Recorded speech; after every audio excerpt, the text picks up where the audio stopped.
game losing streak, winless skid, whatever you want to, I don't care what you call it. They lost 13 games in a row. They won this one, and that is finally over.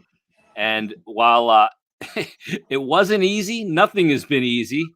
But geez, you go to overtime, and what a performance by Cam Atkinson in this game. Just heard from him with Tim and Coatsy, and what a goal by Scott Lawton and creating a lot of traffic. And who knows, they got to review it too, but ultimately it counts. It's a win. Flyers win. Flyers win. Flyers win. We'll take it. We will take anything we can get at this point. That's for sure. And again, the theme of the day, if you will, everything that the Flyers were trying to accomplish today was around that anger attitude and making sure that they didn't let things get to them if they didn't go right. It's kind of establishing that they've had enough of this, and I really think they kind of did that today, especially in the overtime, because it's very easy when you have a team that has been playing as long as the Flyers have without a win. They were in danger, by the way, of going 0 for a month for the first time in their history. The only other time they'd gone without a win in a month, a calendar month, was April's, because they only played like 3 or 4 games in April usually.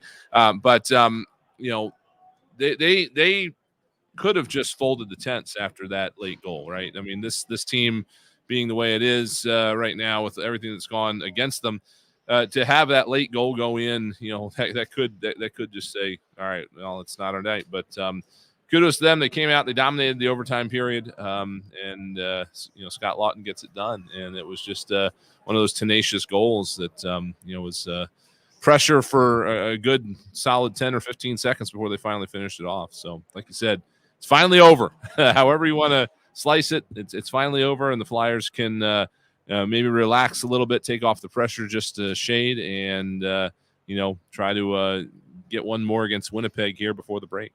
Yeah, absolutely. And the thing is they come out in the third period, and initially the Kings are all over them. But I mean, talk about a third period: 30 shots on goal in the third period total, 17 for the Kings, 13 for the Flyers. And usually, the Flyers in this game, they get outshot 11-7 in the first, but they come away with the lead, Bry. And then they outshoot the Kings in the second period. They get 14 shots in that period. They get 13 more in the third. So they get 27 shots in the final 2 frames, and the only 2 of overtime for a game total of 36. They end up getting outshot 40-36. But in the final 2 periods combined, and then combine it with the overtime, they outshoot the Kings. And, we talked about it after that last game when they were mad about the couple of non-calls, the non-call on Giroux, the cross-check, and then the fact that it wasn't called icing with 6 seconds left. And they may not have won that game. But we talked about that being, having a little bit of, pea and vinegar, if you will, at the end of that game, and going, okay, they still give a crap. And they did. And they came out today, and while it was a back and forth game, it was a good hockey game, and they played a good game, and they got the result they deserved for the first time in a long time as well. Exactly. Yeah, it looked a lot like some of those games that they had lost, or not the Buffalo game, but around the Buffalo game. Those games where they played well, didn't quite go their way. This team has not played badly in the last half of the stretch, or the last third of it at the very least. Again, they do get the reward today, and it gives them hopefully a boost of confidence that this particular roster can get it done when it needs to. There is probably no longer a whole lot of pressure on this roster in terms of trying to keep them in some kind of playoff contention or trying to do some sort of bigger picture. Really this roster just has to kind of try to hold things together until some of these guys get back from the injured list. And so now, they take. I'm glad this happened tonight, because it can give them more momentum to take into the Winnipeg game, and then from there, even hopefully carry over a little bit more after the break. Because again, some of the guys probably will be back after that break, but this group has been fighting and clawing to try to just hold down the fort, and they finally got rewarded today, which is great to see. The funny thing is that even though this game was a nail biter per se, in the sense of how it went back and forth and it took overtime, had they gone out and just won a game today 4-1 or 4-2, and it kind of was rocking chair ride down the stretch. And hey, yeah, the great they ended the streak and Yeah. all. It would have been good. But Right. the Right. fact that they faced a ton of adversity by the Kings tying it with the goaltender pull when Anze Kopitar gets that goal and then win it in overtime, to me, that's something that they can grab onto, because if you just win it 4-1 or whatever, there's maybe not a lot of adversity in that game, but they had to overcome adversity at a couple turns in this game. And that's almost as big as slaying the dragon of finally getting a win, as also slaying it in the face of adversity on Right. several occasions. Yeah, it's a quality win. Yeah. And, it starts with the Atkinson shorthanded goal. I mean, that was obviously a turning point in the game. That was a huge breath of wind in the sails of the team. And then, obviously it became huge a moment later when the Kings were able to capitalize on the power play. The fact that that was a big goal in and of itself, even if nothing had come after it. But what did come after it, again, lended even more credence to the overall effort. And, when you, again, look at how it, kind of gives a boost to this team. Isaac Ratcliffe had a great debut. And that line of that mysterious line of Mayhew, Willman, and Frost continues to just generate scoring chances game after game after game. I almost wonder what would happen if you get four guys back off the injured list. That they try not to break that line up. It just is it's working for some reason. But again, the matter at hand today was to get the win, stop the slide, and now they can maybe focus on things a little bit more clearly. To do what Chuck Fletcher said, bring the temperature down. Yes. And my terminology is change the talking point, change the narrative from the losing streak now to a win. You can move forward, and they'll look for an opportunity against Winnipeg come Tuesday to win 2 straight and go into that 8-day All-Star break feeling a lot better than dragging what then would have been a 15-game losing streak. Let's get to the BetRivers.com highlight reel. Flyers open the scoring in the first period. The aforementioned line of Morgan Frost, Jerry Mayhew, and Max Willman getting the job done. And at 9:33 of the first, it's Jerry Mayhew who picks up his 3rd of the season. Just the Flyers.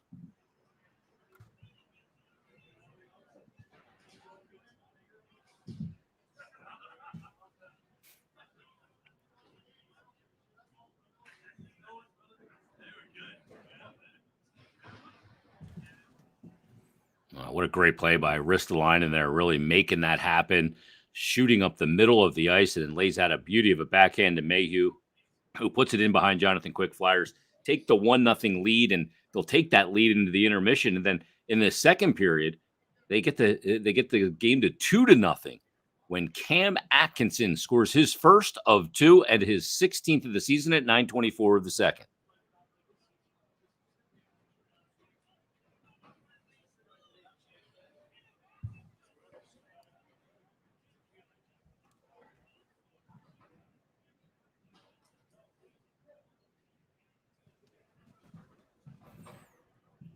Well, that goal, Bry, was a little bit of luck after a crazy bounce on a dump in from Giroux. The first one was one of those legit plays, good pass, good goal. But to get out of a slump like they were in, you'll take that one by Atkinson after that dump in, because he does a good job just going to the net to capitalize on it. Yeah, I mean, you can toss the puck on the goalie all day long, but if it's if you're just dumping it in and then everybody's changing, that's just gonna sit there until the defense picks it up, obviously. The fact that the Flyers were putting the extra pressure on in those situations, I mean, it's just as simple as, again, trying to do so responsibly, but leave a man out there on the line change. Just leave an extra guy out there forechecking a few seconds longer, and you can generate chances like that. And that's what they were able to do in that situation.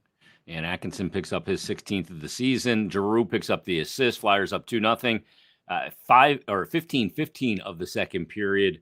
About 6 minutes later, a little less than 6 minutes later, the Kings get on the board when Victor Arvidsson picks up his 11th goal of the season. Bit of a small 2-0 in front. He's able to put it by Carter Hart, and that makes it 2-1. So we head to the third. Flyers leading by a goal, and the Flyers on the PK here. And Flyers win the draw or rather, the Kings win the draw. They go to throw it back to their point, ends up in the neutral zone. Cam Atkinson tracks it down, picks up his second of the game, 17th of the season, shorthanded at 9:06.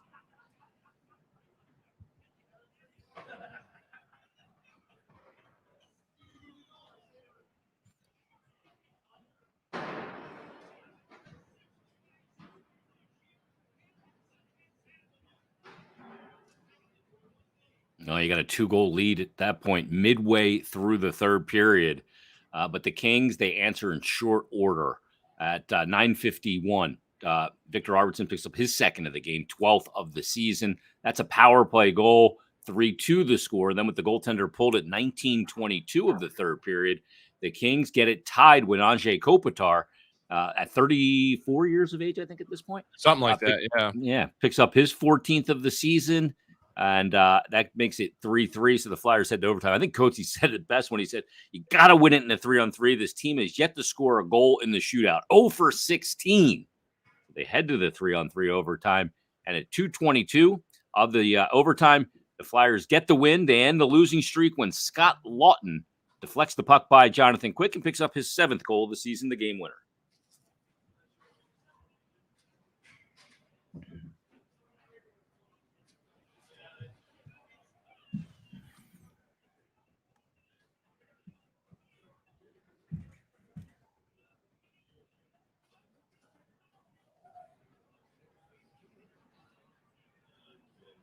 Yeah, and the OT winner, assisted by Cam Atkinson and Ivan Provorov.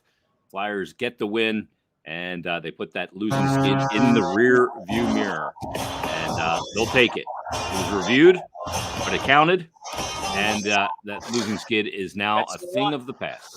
So Flyers will be back at it coming up on Tuesday. Well, Brian, you could sense the relief in just about everybody watching the game, the broadcasters and everybody else, because it starts to wear on you, the losing, and it is doesn't make it nearly as fun. Yeah, it really does. It's you know, I don't know. It's hard to describe. You go through these games and you get wins and losses, and you never want to get too high after a win. You never want to get too low after a loss. It's kind of the mantra that you follow.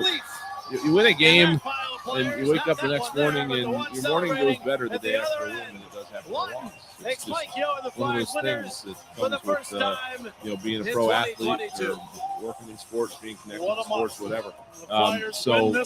Usually there's kind of an ebb and a flow there, and when that does not or flow, whichever way you go. I mean, it just feels like the way the world's on you after a while. It's really a big deal for them to get this monkey off their back, so to speak, and just be able to approach the next game with a clearer mind, a clearer head. Just the pressure is off. They'll feel the pressure off for the rest of this evening. They'll feel it off for all day tomorrow when they're off, and when they come back to the rink to practice on Monday, assuming tomorrow's off, they'll just be an easier approach to Tuesday's game. So it's hard to underestimate. I mean, so it's one game, but it's hard to underestimate how much it has an effect on a group in this situation. We're going to take a quick time out here on the post-game show. We'll recap Isaac Ratcliffe's day, his debut in the National Hockey League as well. Flyers win. It's an overtime win over the Los Angeles Kings, 4-3. We're back after this on the BetRivers.com Flyers Broadcast Network.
All right, it is the post-game show. Flyers with a 4-3 win over the Los Angeles Kings.